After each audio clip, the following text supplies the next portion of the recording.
السلام عليكم ورحمة الله وبركاته. إن الحمد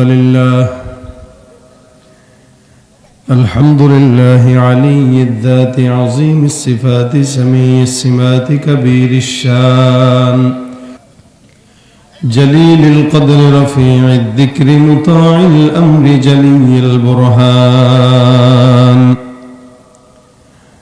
فخيم الاسم عزيز العلم وسيع الحلم كثير الغفران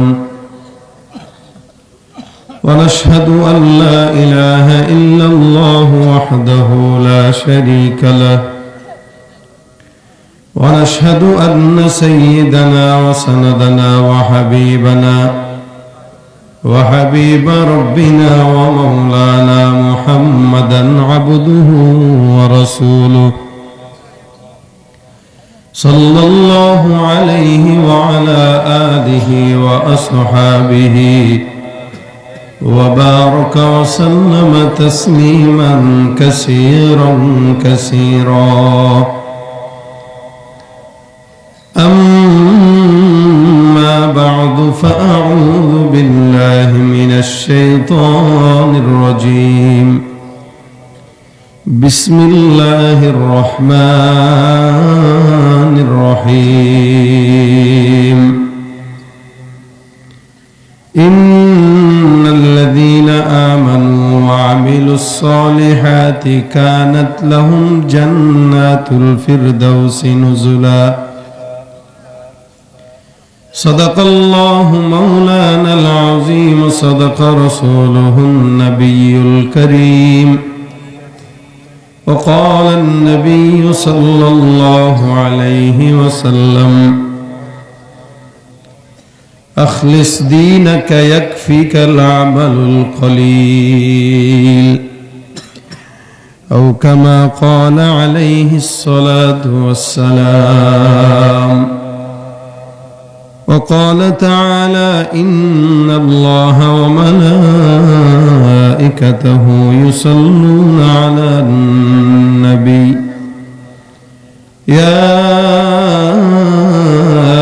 أيها الذين آمنوا صلوا عليه وسلموا تسليما زبان كل شغل الدروس الشريف بڑی اللهم صل على محمد وعلى آل محمد كما صليت على إبراهيم وعلى آل إبراهيم إنك حميد مجيد اللهم بارك على محمد وعلى آل محمد كما باركت على إبراهيم وعلى آل إبراهيم إنك حميد مجيد الحمد لله علوم الفريدة مدرسة উদ্যোগে আয়োজিত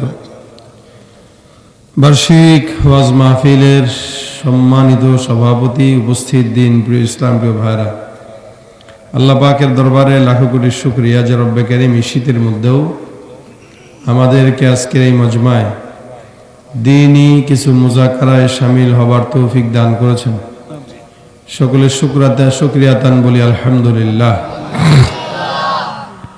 রাত অনেক হয়ে গেছে এই জন্য আপনাদের সামনে মুখতাসার সময় কিছু কথা বলবো। আল্লাহ পাক যেন এই কথাগুলোর মধ্যে বারাকাত দান করে, আল্লাহ পাক যেন আমলের নিয়তে শোনার এবং বলার তৌফিক দান করে। আমি আপনাদের সামনে আয়াতে কারিমা তেলাওয়াত করেছি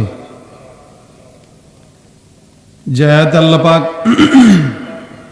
খুব সহজে একটা মুমিন কিভাবে জান্নাতে যাবে এটার একটা কাজ শিখিয়ে দিয়েছেন। আল্লাহ পাক রব্বুল আলামিন গোটা কোরআন জুড়ে উম্মতকে বান্দাকে ওয়াজ করেছেন।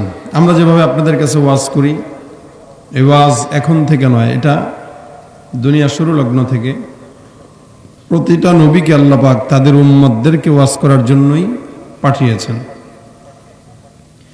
নবীদের ওয়াজ শুনে শুনে উম্মতরা হকের পথে আসছে, দ্বীনের পথে চলছে, কোরআনের পথে চলছে অথবা তাদের কিতাবের পথে চলছে।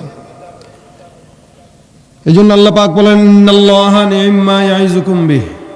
আল্লাহ পাক ওয়াজ করেছেন, এই ওয়াজ এখনের নয়, এটা দুনিয়ার শুরু লগ্ন থেকে আছে। সুতরাং কারোর কাছে যদি ওয়াজ নসিহা এগুলো খারাপ লাগে, বুঝতে হবে তার ইমানের মধ্যে সমস্যা আছে। ইমানের সমস্যা না থাকলে ওয়াজ মাহফিল কারো কাছে খারাপ লাগার কথা না। কিন্তু যার কাছে গানের কনসার্ট ভালো লাগে, বুঝতে হবে তার ইমানই নাই। যার মাহফিল ভালো লাগে না, গান ভালো লাগে, কোরআন ভালো লাগে না, গীতা ভালো লাগে, ইসলাম ভালো লাগে না, মুনাফিকি ভালো লাগে, ও মুমিন দাবি করলেও ও মুমিন হতে পারে নাই।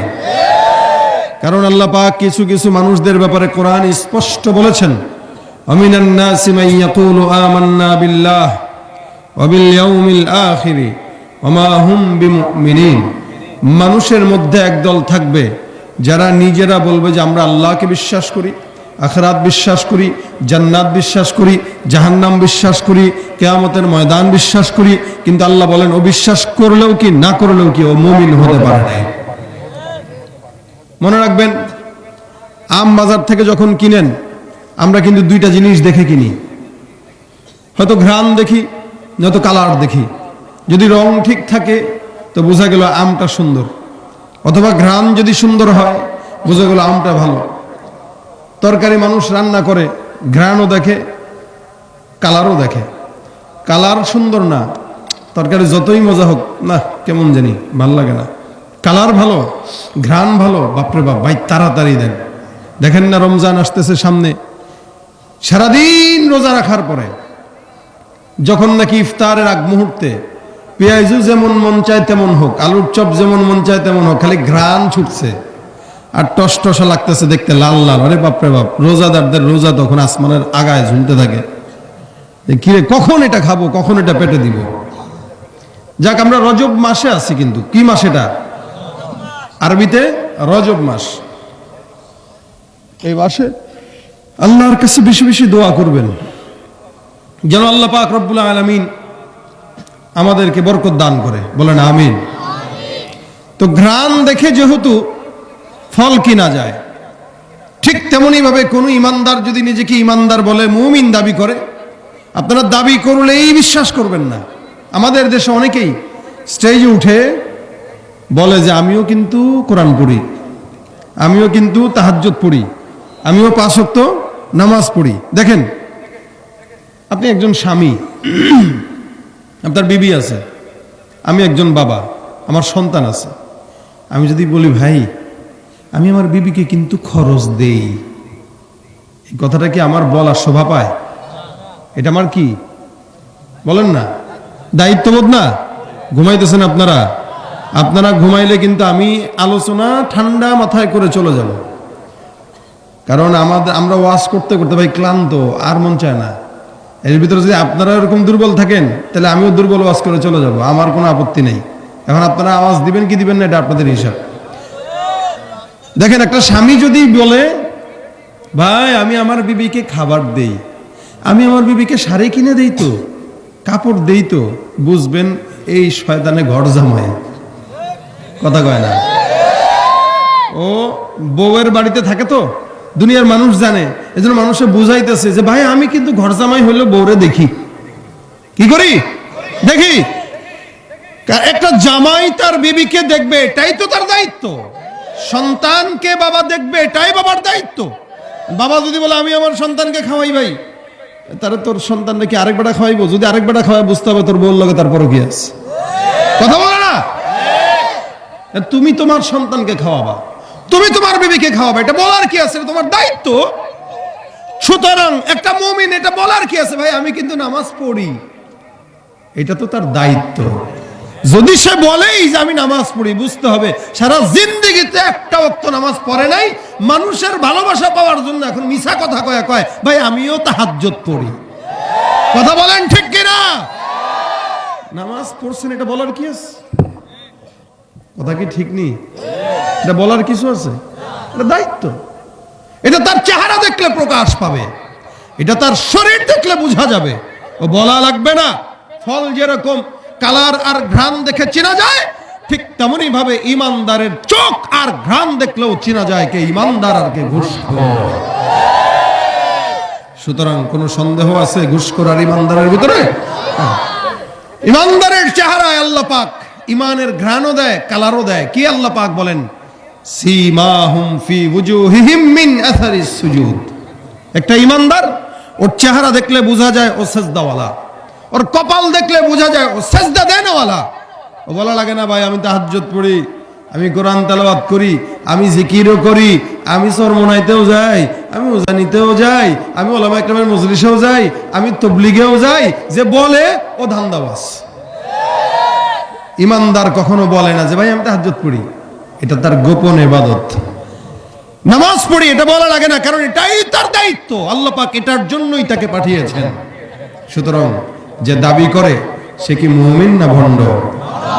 এই মুমিনের ব্যাপারে, এই ভণ্ডের ব্যাপারে আল্লাহ পাক বলেছেন ওয়ামিনান নাসি মান ইয়াকুলু আমান্না বিল্লাহি ওয়া বিল ইয়াউমিল আখির ওয়া মা হুম বিমুমিনিন। কে বলেছেন এই কথা? আল্লাহ। মানুষের মধ্য থেকে একদল থাকবে যারা নিজেরা মুমিন দাবি করবে, ইমানদার দাবি করবে, মুসলমান দাবি করবে, কিন্তু আল্লাহ বলেন না, ও দাবি করলেই হয় না। ওর মতো কত মুসলমান দুনিয়াতে হেঁটে খেলে বেড়াচ্ছে। মুসলমানও দাবি করে, আবার মন্দিরেও যায়, মুসলমানও দাবি করে, আবার পূজায়ও যায়, মুসলমানও দাবি করে, দুর্নীতিও করে, মুসলমানও দাবি করে, টেবিলের নিচে ঘুষ না পাইলে পেটের ভাতও হজম হয় না। আছে না নাই? ওরা হলো দেশের লাগি মহামারীর মতন, ফাইলে কলম ঠেকাইয়া চালায় শুধুই নির্যাতন। ঘুষের টাকায় ওদের ভুড়ি, ঘুষের টাকায় ওদের ভুড়ি, করে যে টান টান।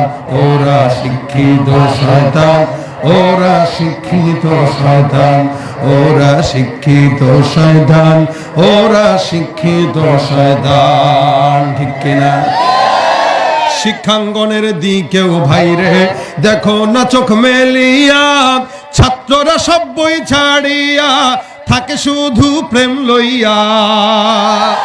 শিক্ষাঙ্গনের দিকে ভাইরে দেখো না চোখ মেলিয়া, ছাত্ররা সব বই ছাড়িয়া আছে শুধু প্রেম লইয়া। অস্ত্র সে তো সঙ্গের সাথী হইতে মাস্তান। ঠিক কিনা? এখন তো প্রেম পীড়িত আরো বাড়বে, বুঝেন নাই মনে হয়? এখন কি হবে? বাড়বে। কেন বাড়বে? কারণ এখন শরীফার গল্প প্রসার হয়ে গেছে। এই শরীফরা যদি শরীফা হয়ে যায়, আর শরীফা যদি শরীফ হয়ে যায়, প্রেম প্রীতির এখন আর কোনো বাধা নাই, অবাধ ভাবে হবে। কারণ আইন নাকি পাস হবে, যে নিজেকে মেয়ে বলে দাবি করে, পছন্দ করে, সেকে মেয়েই বলতে হবে। গতকাল উত্তরবঙ্গে মাহফিল ছিল, জোহরের পরে, মাগরিবের পরে, এশার পরে, রাত্রে। যাই না সহজে, গেছি যেহেতু, তো চাপটা একটু বেশি। তো যাই দেখি দুইটা প্রোগ্রামেই একজন বক্তা, যার নাম হইল আম্মা হুজুর। কি হুজুর? আল্লাহর কুদরত, মেয়ে থেকে ছেলে, মেয়ে থেকে ছেলে। ভাবলাম এটা দেখে, এটাও কি আবার ধান্দার জন্য সেই মেয়ে থেকে ইচ্ছা করে ছেলে হয়ে এখন ওয়াজ করতেছে কিনা? কারণ এখন তো বাংলাদেশে ওয়াজের ময়দানে যে যত বেশি প্রতিবন্ধী, তার তত মার্কেট। প্রতিবন্ধীদের মার্কেট বেশি। মানে একসময় প্রতিবন্ধীরা ভিক্ষা করত, এখন প্রতিবন্ধীদের মার্কেট গরম। 6 ইঞ্চি হোক, 10 ইঞ্চি হোক, 2.5 ইঞ্চি হোক, ও কিন্তু এটা প্রতিবন্ধী, ও কিন্তু আলেমও না, কিছুই না। ওর গুণ কি?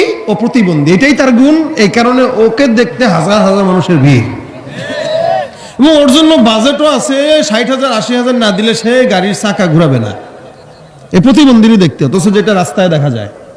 তো সুতরাং এই যে সার্কাস, মেয়ে থেকে ছেলে, ছেলে থেকে মেয়ে, কিভাবে হচ্ছে এটা সে জানে। কারণ আমাদের দেশে গভীর চক্রান্ত চলতেছে। ট্রান্সজেন্ডার নাম দিয়ে পুরুষরা ইচ্ছাকৃত অপারেশনের মাধ্যমে নারী হচ্ছে, নারীরা ইচ্ছাকৃত অপারেশনের মাধ্যমে পুরুষ হচ্ছে। অর্থাৎ আল্লাহ পাকের সৃষ্টির বিকৃতি সাধন করার প্রতিযোগিতা এই সমাজে লেগে গেছে। এটা কি জায়েজ? আল্লাহ বানাইছে আপনাকে একভাবে আর আপনি আরেকভাবে হয়ে আপনি মানুষের দৃষ্টি আকর্ষণ করতেছেন।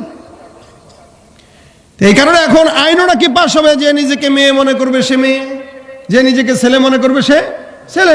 তাহলে এখন যদি তাই হয় বিষয়টা, পার্কের মধ্যে মনে করেন ছেলে আর মেয়ে বসলো, আপনি এলাকার মুরব্বী মানুষ, দামি মানুষ, আপনি তার কাছে যায় বললেন, কিরে ভাই তুমি এরকম ওপেনলি প্রকাশ্যে একটা মেয়ের সাথে বসে বসে গল্প করতেছো, তোমার লাজ শরম নাই? এখন পুরুষটা আপনাকে বলবে, আঙ্কেল সরি, আপনি ভুল জায়গায় এসেছেন, আমি আসলে নিজেকে মেয়ে মনে করি এবং আমি তার বান্ধবী।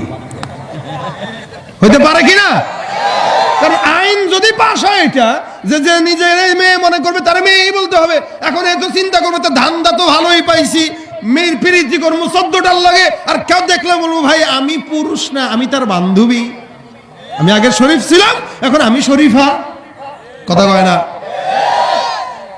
আর বেশি বাটপার যদি হয়, কিছুদিন পরে বলবে কি, ভাই আমরা সবাই মেয়ে, আমাদেরকে মহিলা হোস্টেলের সিট দেওয়া লাগবে। কথা বুঝেন নাই? নারীরা যেই হোস্টেলে থাকে এরাও দাবি করবে ছেলেরা যে আমাদের মহিলা হোস্টেলের সিট চাই, কারণ আমরা নিজেরা সবাই নিজেকে মেয়ে মনে করি, আমরা চাই আমাদের বান্ধবীদের সাথে একসঙ্গে থাকতে। সহজ হয়ে যাচ্ছে তো এখন, এগুলাই তো হবে।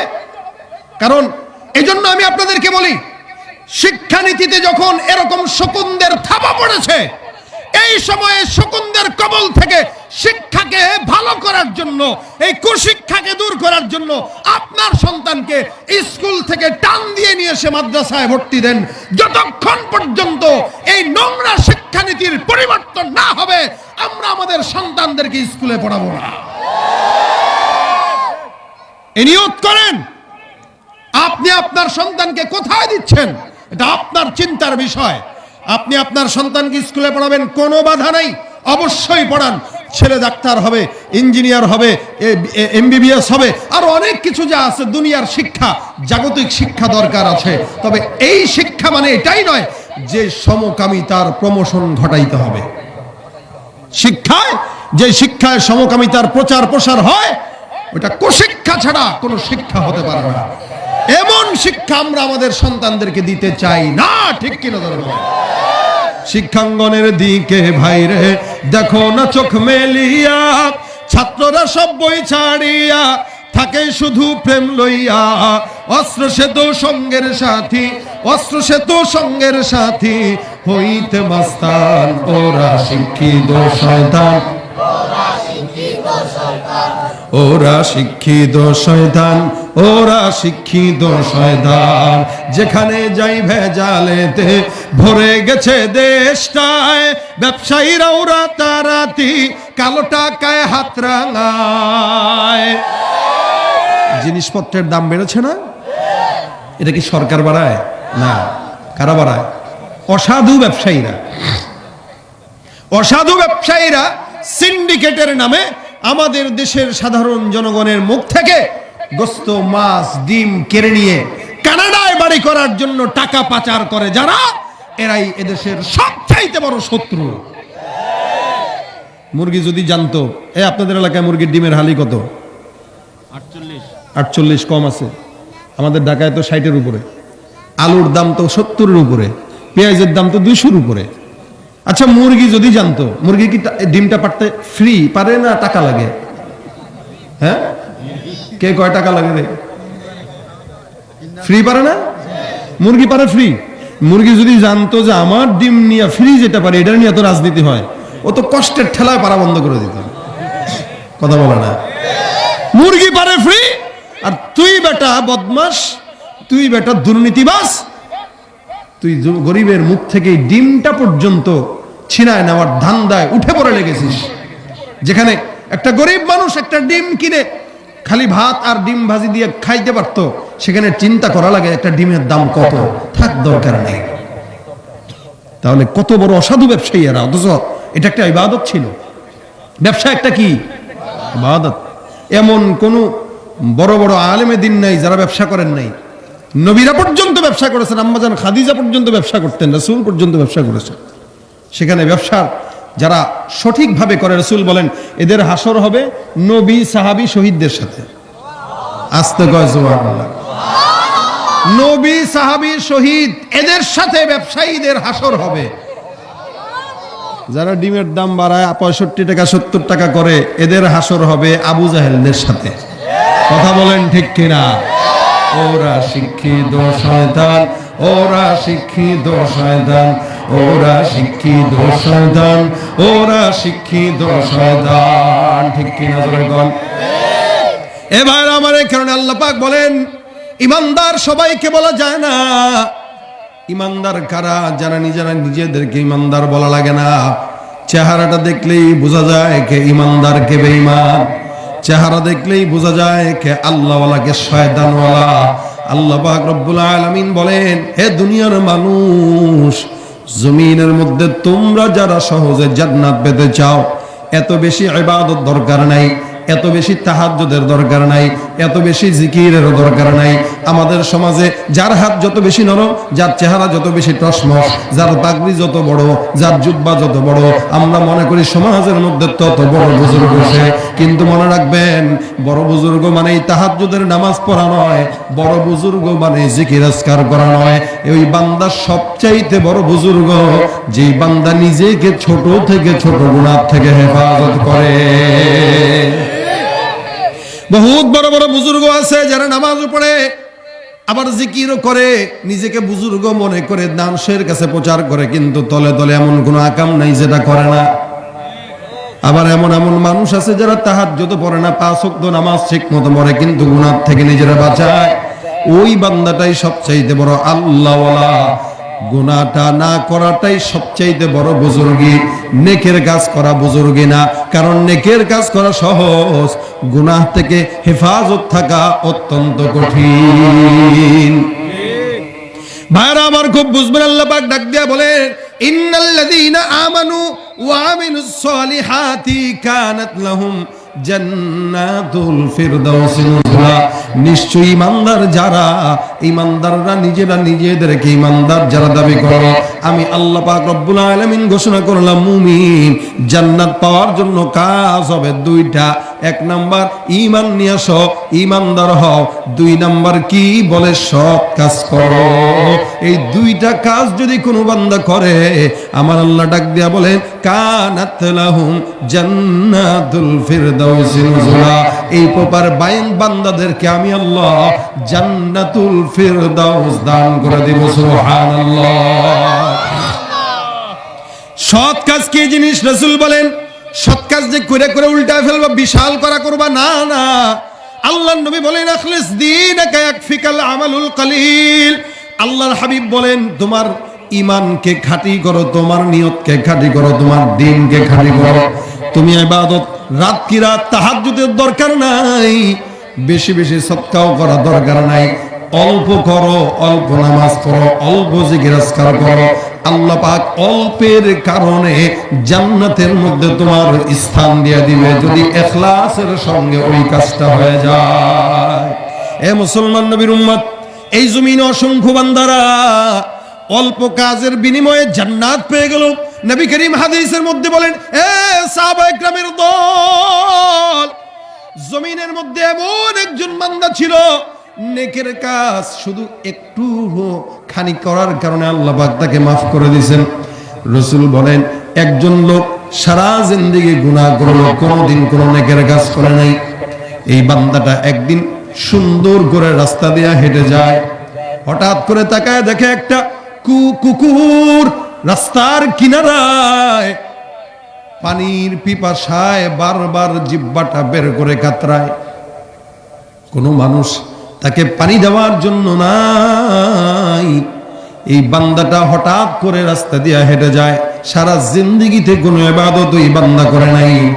বান্দাটা যখন রাস্তা দিয়ে হেঁটে যায়, তখন তাকায় দেখে এই জায়গাটা একটা কুকুর বারবার করে জিহ্বাটা ফেলে ফেলে পানির পিপাসায় কাতরায়। নবী করিম সাল্লাল্লাহু আলাইহি ওয়াসাল্লাম বলেন, ওই বান্দাটা ওই কুকুরের দিকে তাকায় মায়া হয়। আল্লাহর নবী ডাক দিয়া বলেন, ওই গুনাহগার বান্দা কুকুরটার দিকে মায়া দিয়া নজর দিয়া তাকাইলো, পাশে তাকায় দেখে কুয়া দেখা যায়। কুকুরটা কুয়া থেকে পানি পান করবে এমন ক্ষমতা নাই। আল্লাহর বান্দা, গুনাহগার বান্দাটা কুয়ার মধ্যে নিজের মোজাটা খুলে তারপরে নামলো, কুয়ার থেকে পানি উঠাইলো, পানি উঠানোর পর ওখান থেকে উঠায়া পানিটা কুকুরের মুখে ঢেলে দিল, কুকুর পানি পান করলো। নবী করিম সাল্লাল্লাহু আলাইহি সাল্লাম বলেন, সাহাবায়ে কেরামের দল, তোমরা কি জানো এই বান্দাটা সারা জিন্দেগি গুনাহ করার পরেও একটা কুকুরের মতো নিকৃষ্ট প্রাণীকে পানি পান করানোর মাধ্যমে আল্লাহ পাক তাকে জান্নাত দিয়ে দিয়েছেন। কেন বলে শুধুমাত্র একটা নেকির কাজ, ছোট্ট একটা কাজ। কাজটা কি বলে? কুকুরকে পানি পান করানো। হে মুসলমান নবীর উম্মত, এই কারণে আল্লাহ পাক বলেন ঈমানদার হয়ে গেছো, ঈমান আনলে তো অর্ধেক কাজ হয়ে গেল, এখন সৎ কাজই করবা। এই কারণে আল্লাহ পাক অন্য আয়াতে বলেন, ওয়া তাআওয়ানু আলাল বিররি ওয়াত তাকওয়া ওয়া লা তাআওয়ানু আলাল ইসমি ওয়াল উদওয়ান। নেকের কাজ, কল্যাণের কাজ, ভালো কাজ, বান্দা ভালো কাজে, নেকের কাজে, কল্যাণের কাজে একে অপরের সহযোগী হও। এ মুমিন মুসলমান নবীর উম্মত, আমার আল্লাহ বলেন, ওয়ালা তাআওয়ানু আলাল ইসমি ওয়াল উদওয়ান। খবরদার খবরদার খবরদার খবরদার, তোমরা অন্যায় অসঙ্গতির কাজে একে অপরের সহযোগিতা করবা না। সিগারেট কেউ খাইলো, মোহাব্বত করে দোস্তরে নেন আরেকটা টান দে। সিগারেট খাওয়াত খোরদেরকে আবার গাঁজা ধরায় দিলেন, গানের প্যান্ডেল হইতেছে, সুন্দর করে খুশি মনে টাকা দিয়া যাও যাও, নায়িকা যেটা রান বাইরে যেন সুন্দর হয় দেখতে, তাহলে আরো টাকা দিন। সহযোগিতা। আল্লাহ পাক বলেন, ওয়ালা তাআওয়ানু আলাল ইসমি ওয়াল উদওয়ান। খবরদার খারাপ কাজে সহযোগিতা করবা না, গুনাহের কাজে সহযোগিতা করবা না, নেকের কাজে সহযোগিতা করো। এটাই হলো নেক কাজ। ঈমানদার যদি হয়, ঈমানদার বান্দারা নেক কাজ করবে। আল্লাহ পাক বলেন, ইন্নাল্লাযীনা আমানু ওয়া আমিলুস সলিহাতি লাহুম জান্নাতুন নাঈম। অন্য আয়াতে বলেন, যারা ঈমান আনবে, সৎ কাজ করবে, তাদেরকে জান্নাতুন নাঈমের মধ্যে আমি আল্লাহ ঢুকায় দিব। সুবহানাল্লাহ। ভাইরা আমার, এই সমাজে যে মাদ্রাসার কাজ, এই যে মাহফিলের কাজ, এটা কি গুনাহের কাজ না নেকের কাজ? কষ্ট হইতেছে আপনাদের? নেকের কাজে সহযোগিতা করতেও আল্লাহ পাকের কবুলিয়াত লাগে। সবাই কিন্তু দান করতে পারে না। মসজিদ, মাদ্রাসা, ভালো কাজে সবাই টাকা খরচ করতে পারে না। অসংখ্য মানুষ আছে লক্ষ লক্ষ টাকা, কোটি কোটি টাকা। টাকা পাইলে ক্যাসিনোতে যায়, টাকা পাইলে গাঁজা খায়, টাকা পাইলে নারী মদ নিয়ে সময় কাটায়। আবার এমন কিছু মানুষ আছে যারা রিক্সাওয়ালা, টাকা যেটা পায় ওইটার 2-3 ভাগের 1 ভাগ দিনের রাস্তার জন্য খরচ করে। আছে না নাই? এটা কবুলিয়াত। টাকা থাকলেই দান করা যায়, টাকা থাকলেই হজে যাওয়া যায়, বিষয়টা এমন নয়। রাসূল করিম সাল্লাল্লাহু আলাইহি ওয়াসাল্লাম বলেন, নেকের কাজ কি করবেন, কেমনে করবেন দেখেন। নেকের কাজ যদি কোনো বান্দা করে, আল্লাহ পাক কেমনে সহযোগিতা করে। আসমানের ফেরেশতারাও পর্যন্ত এই বান্দাকে পরিচয় হয়ে যায়। নবী করিম হাদিসের মধ্যে বর্ণনা করে ডাক দিয়া বলেন, একটা লোক কোন একটা রাস্তা দিয়ে হেঁটে যায়, যেতে যেতে যেতে যেতে এমন সময়টা ছিল যেই সময়টা আসমান থেকে বৃষ্টি হয় না। এই যে শীতের মধ্যে বৃষ্টি হবে, এটা কি কেউ কল্পনা করছে নাকি বলেন তো? ডিসেম্বরেও হয়েছে, জানুয়ারিতেও হয়েছে। মুসা নবী একবার আল্লাহকে ডাক দেয়, আল্লাহ, এই যে তুমি যদি রাগ হও তাহলে তুমি কি করো, আলামতটাকে একটু বলো। আল্লাহ নবী মুসা জিজ্ঞেস করছেন আল্লাহকে। আল্লাহ পাক ডাক দিয়ে বলতেছেন, আমি রাগ হইলে 1 নম্বরে যেটা করি সেটা হইলো বান্দার যেটা দরকার ওইটা দেই না, আর যেটা দরকার নাই ওটা বান্দার উপরে চাপায় দেই। আল্লাহ পাকের রাগ হওয়ার আলামত এটা। কেউ রাগ হইলে ফুলে যায়, কেউ রাগ হলে বাসা বাড়িতে টাকা দেওয়া বন্ধ করে দেয়, কেউ রাগ হলে বউর সাথে কথা বন্ধ করে দেয়। আল্লাহর রাগ হইলে আলামত হইল যখন যেটা দরকার ওইটা দেয় না, যেটা দরকার নাই ওইটা কি করে, চাপায় দেয়, চাপায় দেয়। বেতন বাড়া দরকার ছিল না, কথা বলে না। বেতন বাড়া দরকার ছিল কিনা বলেন? যেই যেই নিয়তে যেখানে চাকরি করে না কেন, প্রত্যেকের বেতন দরকার ছিল ডাবল বাড়া, কারণ জিনিসপত্রের দাম বেশি, খরচ বাড়ছে মানুষের। কিন্তু মানুষের বেতন বাড়ে নাই, বরং চাকরি চ্যুত হয়েছে। চাকরি নষ্ট হয়েছে, বেতন বাড়ে নাই। আর উচিত ছিল পণ্যের দাম কমা, কিন্তু বাড়ছে হইলো পণ্যের দাম। অর্থাৎ যেটা বাড়া দরকার ওটা বাড়ে নাই, যেটা কমা দরকার ওটা কমে নাই। যখন বৃষ্টি আসা দরকার তখন আসে নাই, যখন আসা দরকার নাই তখন আসছে। তার মানে বোঝা গেল আল্লাহ খুব খুশি।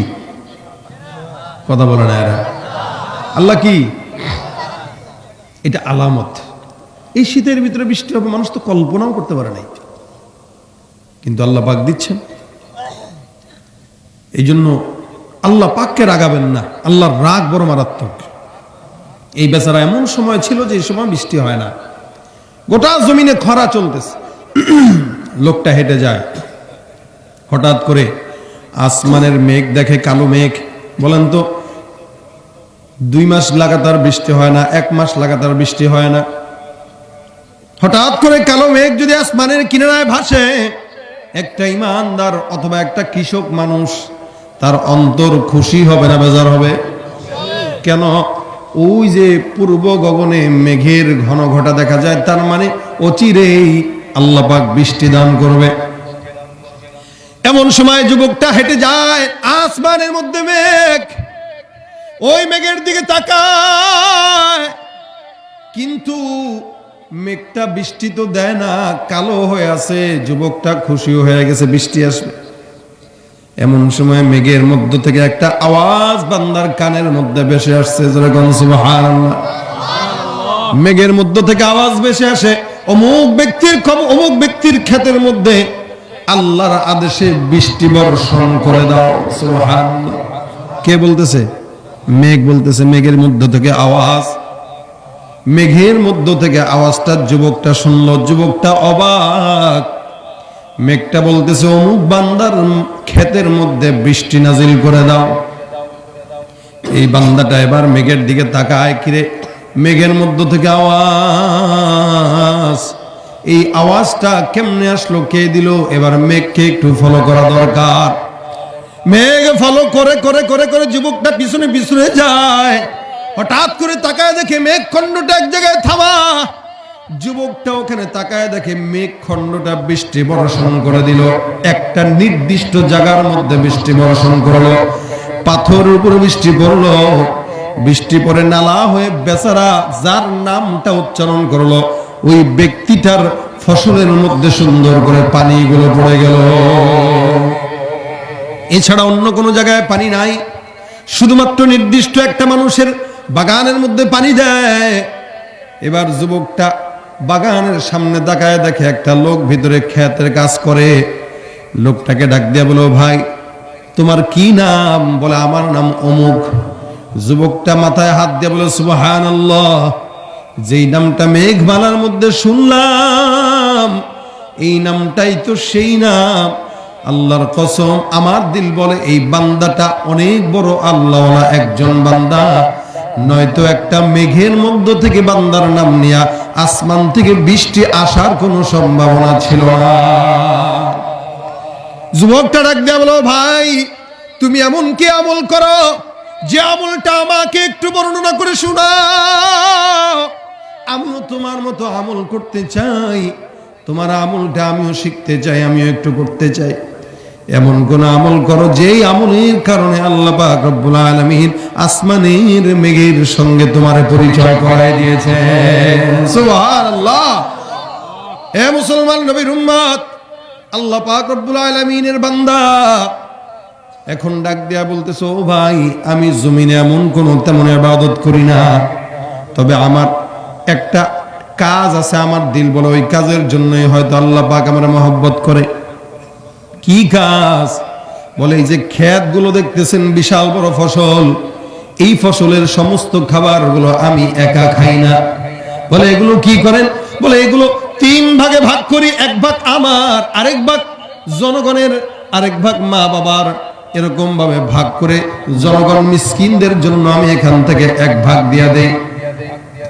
এখানে যেহেতু আমার মা বাবা, আমার নিজের গরিব মিসকিনদের হক আছে, এই হকটার জন্যই হয়তো আল্লাহ পাক রব্বুল আলামিন আমাকে আসমান থেকে বৃষ্টির ফয়সালা করে দিয়েছেন।